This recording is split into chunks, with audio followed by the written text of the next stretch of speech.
महोत्सव के इस रेणुकूट जिले के कार्यक्रम में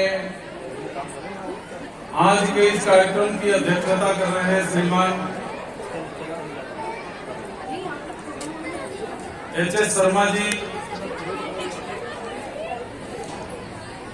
मंच पर हमारे मुख्य अतिथि श्रीमान ए.के. राय जी, राष्ट्रीय स्वयंसेवक संघ के विभाग संचालक श्रीमान पुनीत जी। इस आज के आयोजन में इस सभा में बैठे हुए सभी हमारे सेना के अधिकारी और जवान, पत्रकारगण, सम्मानित और आमंत्रित सभी भाइयों और बहनों,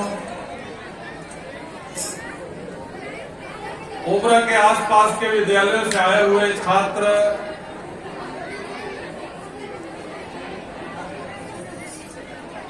आप लोगों का उत्साह देख करके मन हमारा भी बहुत प्रफुल्लित है।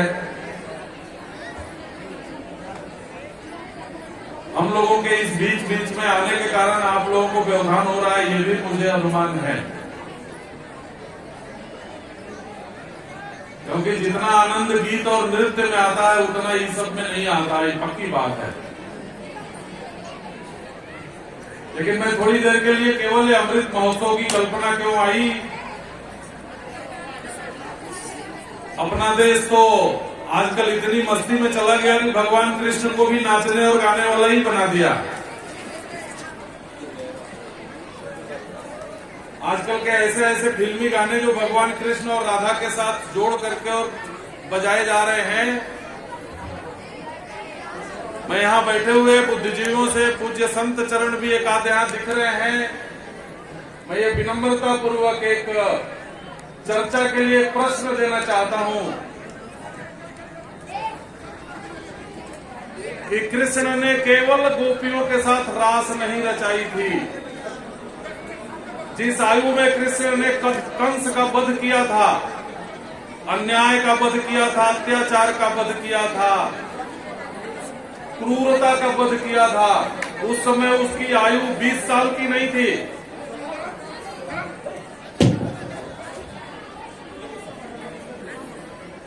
इसमें सामने की ओर जो भैया बहन बैठे हैं,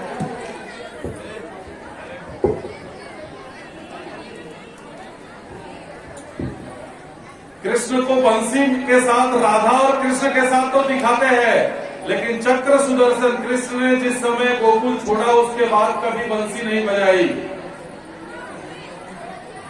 गोकुल किस आयु में छोड़ा था और गोकुल छोड़ने के बाद कभी राधा से भेंट नहीं हुई भगवान कृष्ण की। गोकुल से मथुरा गए, इसलिए केवल भगवान कृष्ण का रास रचाना ये उनके जीवन का चर्चा का विषय नहीं है।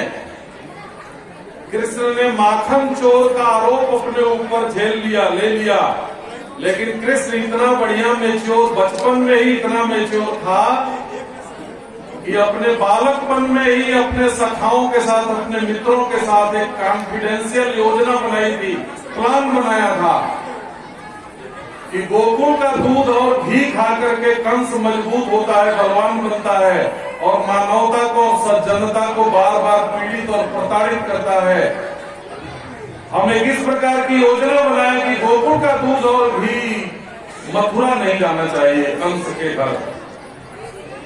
और अपनी उस बालकपन की योजना को कृष्ण ने अपने मित्रों के साथ सफल बनाया था और तब से गोकुल का दूध और घी मथुरा जाना बंद हो गया।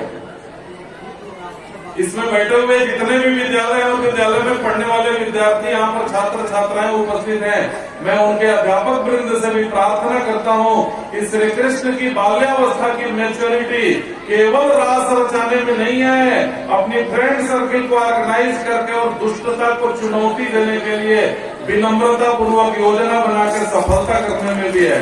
ऐसे कृष्ण का भी प्रदर्शन अपने विद्यालयों में विचार करना चाहिए। केवल रास नहीं, यह समाज केवल रास रचाने में नहीं है। और इसीलिए कभी कभी डर लगता है। ये अमृत महोत्सव केवल इसलिए नहीं है अमृत महोत्सव की योजना अलग से करने की जरूरत नहीं। हर साल 15 अगस्त को अपना देश स्वतंत्रता का उत्सव मनाता है, लेकिन केवल स्वतंत्रता का उत्सव विश्व के अनेक देशों में पर्याप्त नहीं है। आज यदि भौतिक रूप से मूल्यांकन किया जाए तो जापान बहुत छोटा सा देश है, इसमें कई पढ़े लिखे लोग भी दिख रहे हैं। मैं अपने उन इंटेलेक्चुअल भाई बहनों को आह्वान करके एक बात कहना चाहता हूं कि 1945 में हिरोशिमा और नागासाकी हुआ था और उसके 2 साल बाद हिंदुस्तान आजाद हुआ था। ये बात ठीक है कि खंडित आजादी मिली थी। रावी के तट पर जिस आजादी का शपथ लिया था कांग्रेस ने कि हमको पूर्ण आजादी चाहिए, अखंड भारत चाहिए, उस अपने संकल्प को छोड़कर, भूलकर और खंडित भारत को ही उन्होंने आजादी मानकर 15 अगस्त 1947 को स्वीकार कर लिया था। उसका ये 75वां वर्ष है। अभी पूर्ण आजादी नहीं मिली। इस देश के एक बड़े नेता और भारत के पूर्व प्रधानमंत्री श्रीमान अटल बिहारी वाजपेयी अपनी कविता में कहते हैं कि जो पाया उसमें खो न जाए, जो खोया उसका ध्यान धरें। अर्थात हमने क्या क्या खोया था, तो जो पाया उसकी सुरक्षा के लिए चैतन्य रहे और जो खोया है उसका भी स्मरण रखें कि 15 अगस्त 1947 मनाते मनाते हिंदुस्तान 14 अगस्त भूल गया कि 14 अगस्त को भारत माता टूट गई थी, खंडित हो गई थी, विभाजित कर दी गई। जिन महापुरुषों ने जिस समय, जिन महानायकों ने वचन दिया था कि मेरी लाश पर बनेगा पाकिस्तान, जब तक इस प्राण में शरीर है तब तक भारत माता टूट नहीं सकती, कट नहीं सकती, भारत विभाजित नहीं हो सकता, क्योंकि भारत केवल मिट्टी का टुकड़ा नहीं, जीता जागता जागृत मातृ स्वरूप है और इसलिए भारत बांटा नहीं जा सकता। वचन दिया था उन्होंने कि जब तक इस शरीर में प्राण रहेगा तब तक भारत विभाजित नहीं हो सकता। भारतीयों ने उस वचन का सम्मान करके शांत हो गए थे, विश्वास कर लिया था कि जब तक ये भारतीय नेतृत्व जीवित रहेगा तब तक चाहे कितनी भी कुटिलता चलती रहे, भारत बट नहीं सकता। उस विश्वास का क्या हुआ? 14 अगस्त को 15 अगस्त मनाने वाला भारत स्वतंत्रता दिवस 14 अगस्त भूल गया, भारत से आगे बढ़ गया भौतिक उन्नति में जापान, लेकिन वो 45 नहीं भूला। हिरोशिमा और नागासाकी हर अगस्त में मनाता है, लेकिन हिंदुस्तान 15 अगस्त के अपने अति उत्साह में 14 अगस्त भूल गया। अमेरिका पूरे विश्व को दिशा देने वाला देश अपने को कहता है, वो वर्ल्ड ट्रेड सेंटर पर अटैक अभी भी नहीं भूला।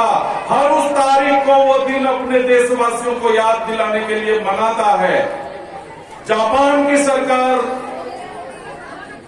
9 अगस्त और 11 अगस्त 1945 की घटी हुई घटना को अपने देश की आने वाली पीढ़ी को बताने के लिए प्रतिवर्ष अगस्त के महीने में उस कार्यक्रम को स्मरण दिलाता है, लेकिन भारत का बुद्धिजीवी समाज स्वतंत्रता आंदोलन के उतावलेपन में एक दिन पहले हमारी मां विभाजित हो गई थी, खंडित हो गई थी, टूट गई थी, मेरी मां की भुजाएं काट ली गई थी षड्यंत्र पूर्वक दुष्टों के द्वारा, वो भूल गया, स्मरण नहीं करता।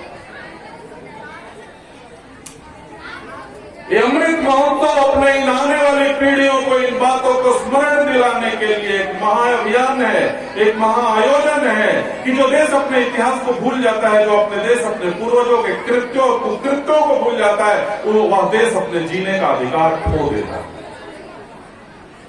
ये ठीक नहीं है। जो देश केवल नृत्य में, केवल साज में, श्रृंगार में, हमारे देश में अर्थ और काम की वो मनाही नहीं है। हमारे देश ने लाखों वर्ष पहले जिस समय किसी को सोचने का तरीका नहीं पता था, उस समय हिंदुस्तान ने कहा था कि पूर्ण व्यक्तित्व के विकास के लिए 4 पुरुषार्थ चाहिए, जिसमें बेस धर्म होना चाहिए। यदि धर्म आधारित अर्थ और काम की प्रत्याशा और प्रयास होगा, तभी मोक्ष मिलेगा, तभी शांति मिलेगी और तभी जीवन का आनंद मिलेगा। इसलिए हमारे यहाँ गीत और नृत्य की मनाही नहीं है। लेकिन स्वामी विवेकानंद कहते हैं, स्वामी विवेकानंद इस देश में बड़े अलौकिक संत हुए जो केवल 39 इयर्स की उनकी जिंदगी थी। 39 वर्ष में ही सारी दुनिया में उनके कमाल दिखाई देते हैं और 39वें वर्ष में वो मर गए। चलिए, स्वामी विवेकानंद कहते हैं कि किसी देश के फ्यूचर के विषय में यदि आकलन करना हो तो किसी ज्योतिष वैज्ञानिक के पास जाने की जरूरत नहीं।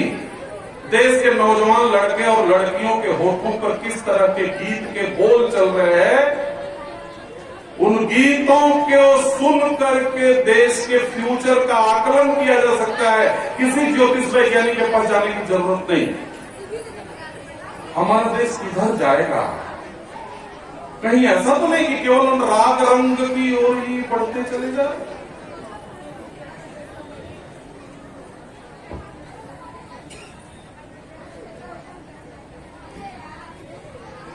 इसको ध्यान रखना चाहिए और इसलिए स्वतंत्रता दिवस प्रतिदिन अपना देश मनाता है, लेकिन इस बात का स्मरण रखना चाहिए। वंदे मातरम नाम का एक राष्ट्रगीत है जो भारतीय संविधान में स्थान प्राप्त है। कुछ लोगों ने स्वतंत्रता आंदोलन के समय ही, अभी भारत आजाद नहीं हुआ था, कुछ लोगों ने, अपने देश के लोगों ने मांग किया था कि हम वंदे मातरम नहीं गाएंगे। राष्ट्रीय कांग्रेस का एक अधिवेशन चल रहा था। मोहम्मद अली साहब उस साल कांग्रेस के अध्यक्ष थे, अध्यक्षता कर रहे थे। काशी के एक पांडुरंग स्वामी गए थे उस वंदे मातरम गीत को गाने के लिए। मंच पर खड़ा होकर के जब उन्होंने वंदे मातरम का गायन शुरू किया, मोहम्मद अली साहब उठ के खड़े हो गए, कहे कि मैं इस मंच का नेतृत्व नहीं करूंगा यदि वंदे मातरम बंद नहीं होगा। पांडुरंग खड़ा होकर के गीत गा रहे थे, शुरू कर दिया था। उन्होंने कहा तुम गीत बंद करो, नहीं तो मैं मंच छोड़ दूंगा। पांडुरंग कहे मैं गीत गाने के लिए काशी से आया हूं, मैं गा के ही जाऊंगा, आप मंच पर बैठिए, उतर जाइए।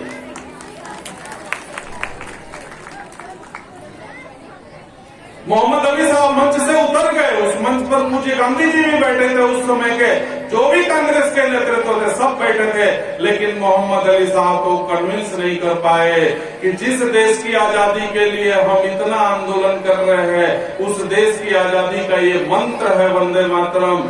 ये कोई कम्युनल सॉन्ग नहीं है, लेकिन कम्युनल सॉन्ग कहते कहते मोहम्मद अली साहब मंच से उतर गए। उस समय भारत की आजादी का, स्वतंत्रता आंदोलन का नेतृत्व करने वाली गांधी जी के नेतृत्व में कांग्रेस ने वंदे मातरम का विकल्प सोचना प्रारंभ कर दिया कि ये वंदे मातरम तो ठीक नहीं है, इसके कारण तो अपने देश में ही लोगों में विभाजन हो रहा है, इसलिए वंदे मातरम को ही क्यों न पृथक कर दिया जाए, हटा दिया जाए। लेकिन इसका बड़ा विरोध हुआ। विरोध यहां तक पहुंचा कि वंदे मातरम रहना चाहिए, और कुछ लोगों का मत था कि नहीं रहना चाहिए। अंततः वंदे मातरम पूरी तरह समाप्त तो नहीं हुआ, लेकिन आप इतिहास को खोजिए, उठाकर पढ़िए। ये अमृत महोत्सव केवल एक कार्यक्रम करने के लिए नहीं है, इतिहास के उन बिंदुओं को स्मरण दिलाने के लिए। स्वतंत्रता के समय में जो जो परिस्थितियां आई थी, जिन परिस्थितियों में कुछ लोग गीत गाते हैं, पता नहीं आज उस गीत का प्रदर्शन नहीं हुआ, जरूर होगा आगे और पीछे, मुझे लगता है। दे दी हमें आजादी बिना खटक बिना ढाल, फिर क्या होगा वो सावरकर का 2-2 आजीवन का रवाज, फिर कहां जाएगा वो भगत सिंह की फांसी, फिर कक्षा 9 में पढ़ने वाला उधम सिंह जो जलियांवाला बाग की घटना में अपने माता पिता को भी मरते हुए देखा और अपने मोहल्ले के लोगों को मरते हुए पेड़ पर चढ़ गया था भय के कारण, और कक्षा 9 का विद्यार्थी इसमें बैठे हुए हैं, भाई बहन जो कक्षा 9 में पढ़ते होंगे, 9th में पढ़ने वाले लड़के। वो उधम सिंह चढ़ गया था पेड़ पर और चढ़ करके और सारा दृश्य देख रहा था। वो भयभीत होकर रोया नहीं, वो सब देख रहा था, लेकिन उसी डाल पर बैठे बैठे वो वज्र संकल्प ले रहा था कि यदि सारे लोग इस मैदान में रहने वाले मर गए, मैं अकेले पेड़ पर बैठा हुआ यदि जीवित हूँ, तो मैं आज नहीं तो कल इसका बदला लूंगा और मैं इसको जीने नहीं दूंगा जिसने मेरे इस जलियांवाले बाग के लोगों को तबाह किया है। आप इतिहास में ढूंढिए कि वही उधम सिंह कितने वर्षों बाद लंदन के असेंबली में जाकर उस डायर को गोली मार करके और वहीं पर फांसी पर चढ़ गया अंग्रेजों की कुटिलता के कारण। उसका क्या हुआ? ये इतिहास पढ़ना पड़ेगा, स्मरण करना पड़ेगा, देखना पड़ेगा। इसके विषय में विचार करना पड़ेगा। अंततः उस समय की तत्कालीन स्वतंत्रता आंदोलन चलाने वाले लोगों की टोली ने वंदे मातरम को खंडित कर दिया। ये निर्णय हो गया कि अब वंदे मातरम पूरा नहीं गाया जाएगा। जो समिति बनी थी उसने वंदे मातरम को खंडित करने का विचार दे दिया कि वंदे मातरम अब पूरा नहीं गाया जाएगा, पहला अंतरा केवल गाया जाएगा, बाकी अंतरे। वो वंदे मातरम बंकिम चंद्र चटर्जी ने लिखा था, तो देश का प्राण।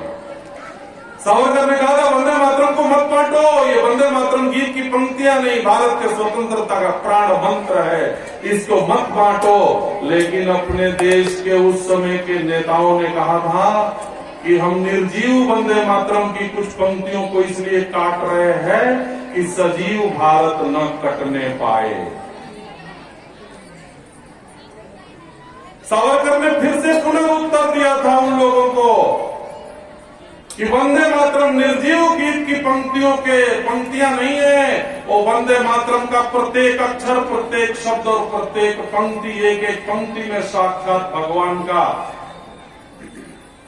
विग्रह है और भारत की स्वतंत्रता की साक्षात देवी के स्वरूप है।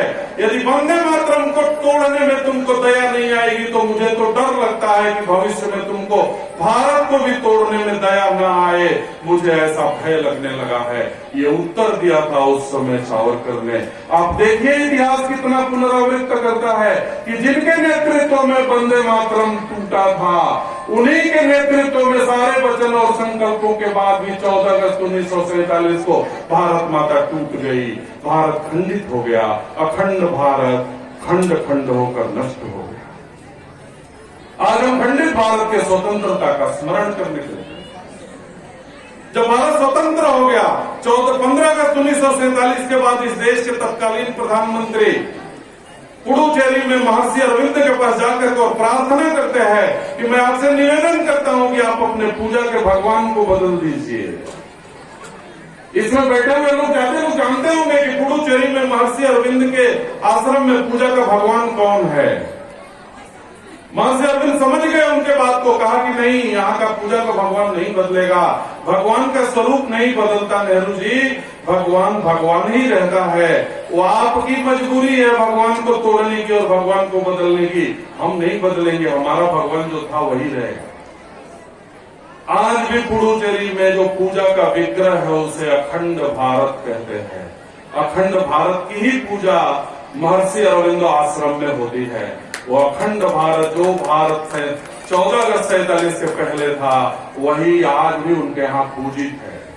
नेहरू जी ने कहा कि अब भारत का स्वरूप बदल गया है 14 अगस्त के बाद, आप अपने यहाँ पूजा का भगवान बदल लीजिए, आप भी वही स्वरूप कर लीजिए। महर्षि तैयार नहीं हुए, महर्षि के तैयार नहीं होने के कारण निराश होकर के देश के प्रधानमंत्री चले गए वहां से।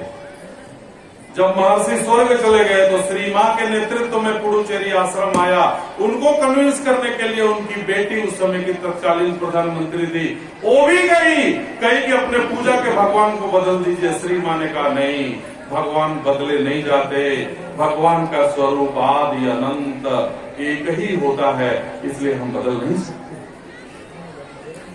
ये अमृत महोत्सव, ये उस इतिहास को जुड़े हुए लोगों का, भारत की पीढ़ियां बदल गई, कई पीढ़ी बीत गई। अभी लोग बता रहे थे, हमारे पाठक जी सारा उसका वो बता रहे थे कि कौन सी पीढ़ी चल रही है।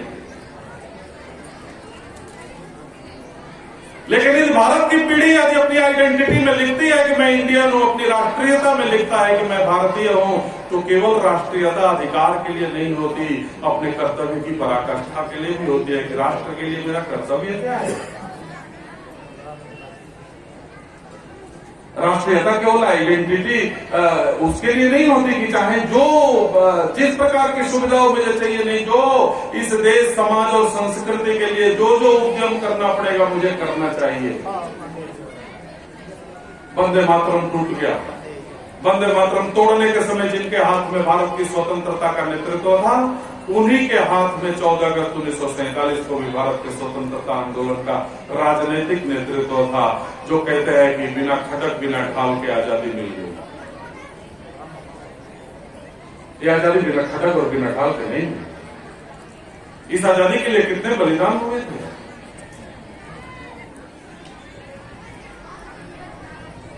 विवाह के बाद पत्नी आई, पत्नी के आने के दूसरे दिन विनायक दामोदर सावरकर की गिरफ्तारी हो गई, चले गए जेल।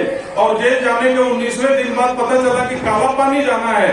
काला पानी जाने के लिए डेट निश्चित हो गई। सावरकर को बताया वहां के जेल के सैनिकों ने कि तुम्हारी पत्नी तुमसे मिलने आ रही है।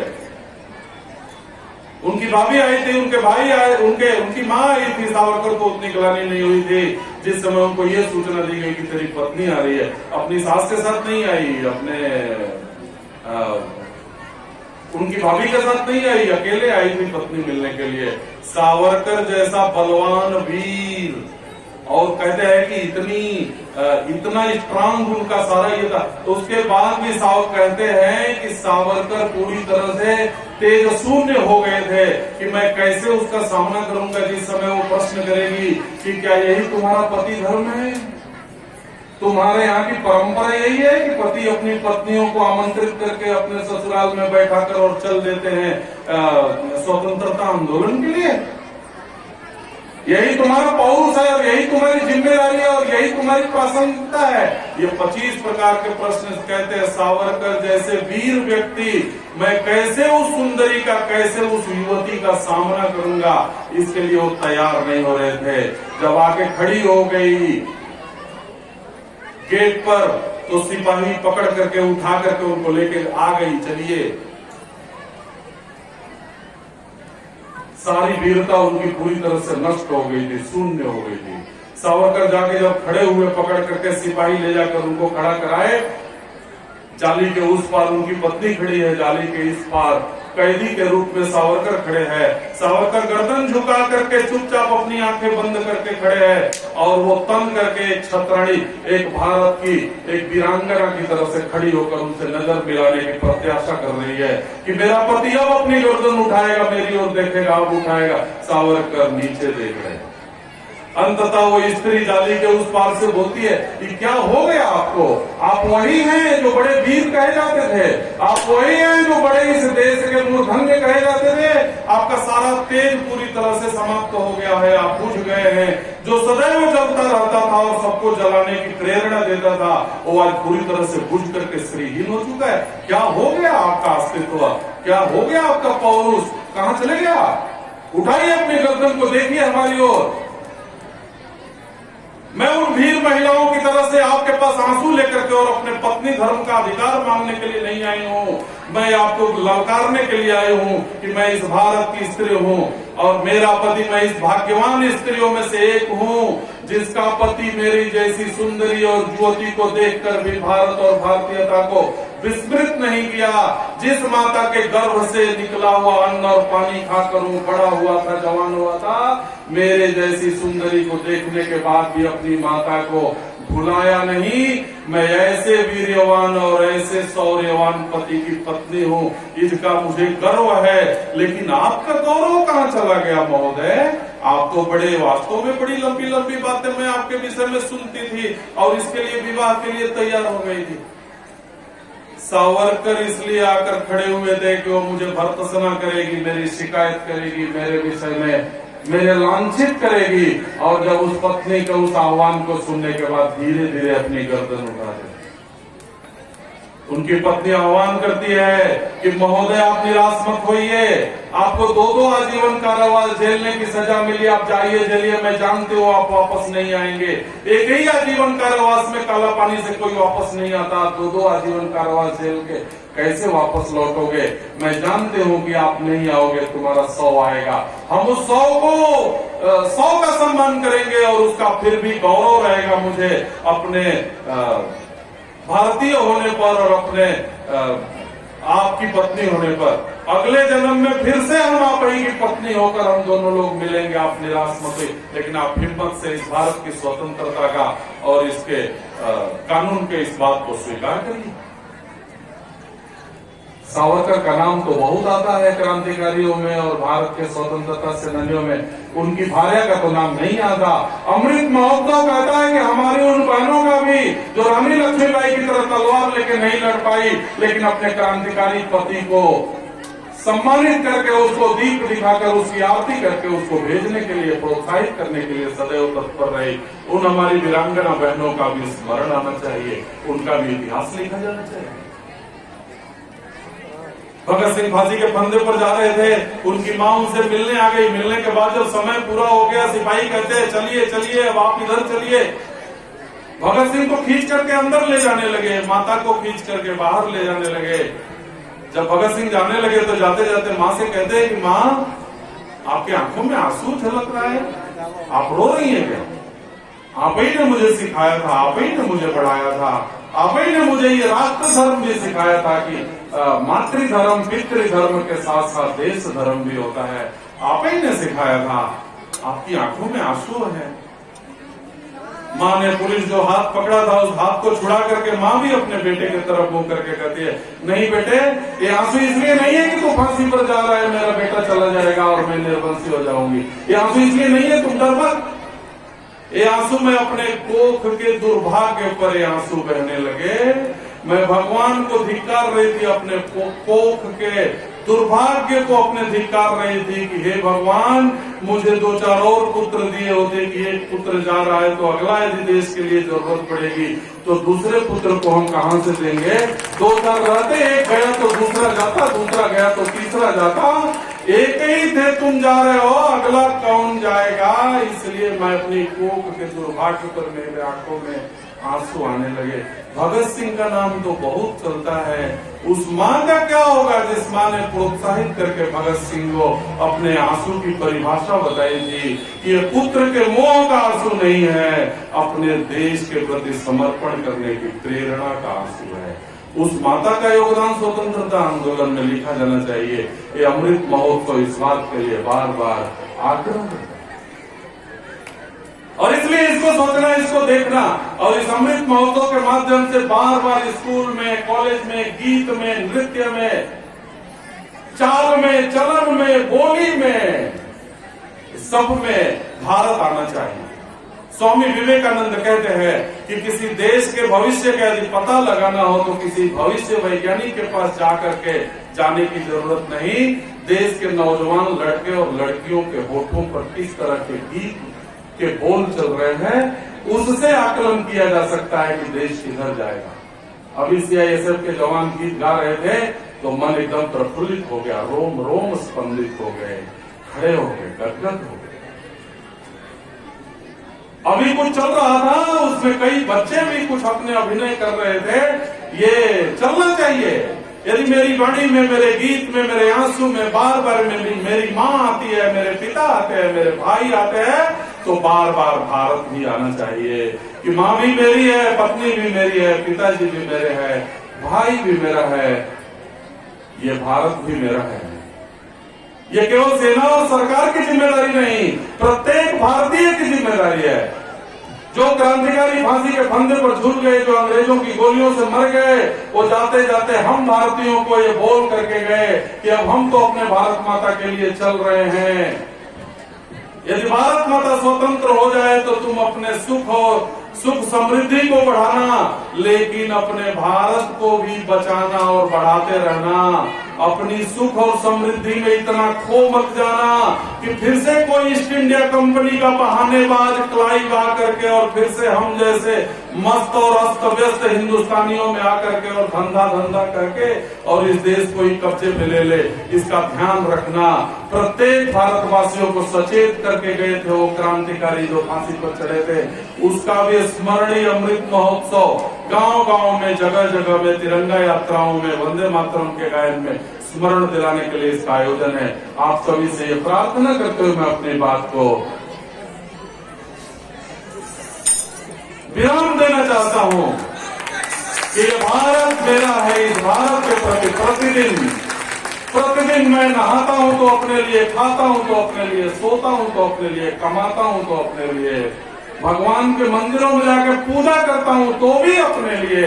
थोड़ा इस बात का स्मरण करिए कि जिस भारत की माटी से निकला हुआ अन्न पानी खाता पीता हूं, जीवित रहता हूं, उस भारत के लिए मैं क्या करता हूं 24 घंटे में।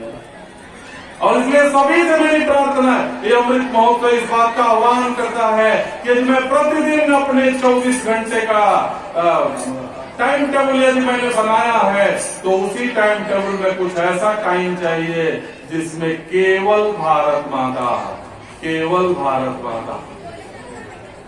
अब अभी मेरा एक लखनऊ में एपीजे अब्दुल कलाम वो विश्वविद्यालय में मेरा एक स्पीच हो रहा था। तो जब स्पीच हो गया तो उसमें एक छात्रा ने खड़ी होकर पूछती है कि हम लोग क्या कर सकते हैं भारत के लिए।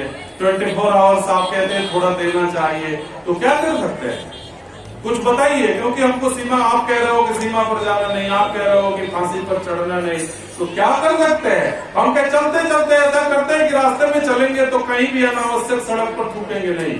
यदि थूक आ ही गया मुंह में, चलते चलते देखते हैं, सावधानी से न चले तो कुछ लोग तो ऐसा चलते हैं जैसे लगता है ऊपर थूक देंगे। उस बालिका, वो IT कॉलेज की बालिका पूछती है हम क्या कर सकते हैं देश के लिए। मैंने कहा हमें तय करना चाहिए। डॉक्टर एपीजे अब्दुल कलाम जाते जाते भारतीयों के नाम से एक पत्र लिख करके गए। वो पत्र में लिखते हैं कि जब हम विश्व के किसी दूसरे एयरपोर्ट पर उतरते हैं भारत के बाहर, तो लगता है कि हमको वहाँ का सारा नियम पालन करना चाहिए, हमको बाएं से चलना चाहिए, हमको जहाँ जगह बना है वहीं थूकना चाहिए, हमको डस्टबिन में ही कूड़ा डालना चाहिए। ये सारा नियम पालन करते हैं, लेकिन अपने देश में जब आते हैं तो जैसे लगता है कि डस्टबिन में आ गए और चाहे कहीं कूड़ा डालेंगे, चाहे कहीं थूकेंगे, चाहे कहीं खड़े हो जाएंगे, यूरिनल मान लेंगे। एकदम लगता है कि हमारे लिए कुछ भी नहीं। डॉक्टर कलाम कहते हैं ये देश मेरा मंदिर है। हम यदि समझदार है तो आज की देशभक्ति यही है कि कहीं चलते चलते सड़क पर यदि पानी की टोटी खुली हुई है और देख रहे हैं कि मेरे देश का पानी है, अनावश्यक नहीं बहना चाहिए, तो मेरे हृदय में चोट लगती है क्या कि तुरंत मुझे वो टोटी बंद करना चाहिए। यही देशभक्ति है, यही करना चाहिए। अमृत महोत्सव के माध्यम से व्यक्ति व्यक्ति में जगह स्वदेश भक्ति भावना, यही स्वदेश भक्ति है। मैं कहीं कूड़ा नहीं डालूंगा, कहीं नहीं थूकूंगा, कहीं खड़ा होकर पेशाब नहीं करूंगा। निश्चित है हम आदमी हैं, हम जानवर नहीं हैं। हमको अपने नियम से रहना चाहिए, यही देशभक्ति। पर्यावरण वैज्ञानिकों ने बार बार कह रहे कि इस देश का पर्यावरण संतुलन बिगड़ रहा है। अभी पिछला जो कोरोना आया था, अचानक बड़े बड़े स्वास्थ्य वैज्ञानिकों को ये कल्पना ही नहीं थी कि ऑक्सीजन को लेकर के लोग मरने लगेंगे, और कोई तैयारी अपने देश में नहीं थी। अपना देश अनेक बातों को तैयार कर रहा है और बाकी विश्व के अनेक लोगों को कर्जा देने की स्थिति में आ गया, लेकिन ऑक्सीजन नहीं था। केवल फैक्ट्रियों में ऑक्सीजन था, केवल बड़े बड़े हॉस्पिटल्स में ऑक्सीजन थे, और ऑक्सीजन के अभाव में लोग मरने लगे। क्या इस मैदान में बैठे हुए लोग ये कल्पना कर सकते हैं, ये आपस में सोच सकते हैं कि भारत भी मेरा है, मैं अपने गांव में, अपने मोहल्ले में, अपने गली में मैंने इस साल कितने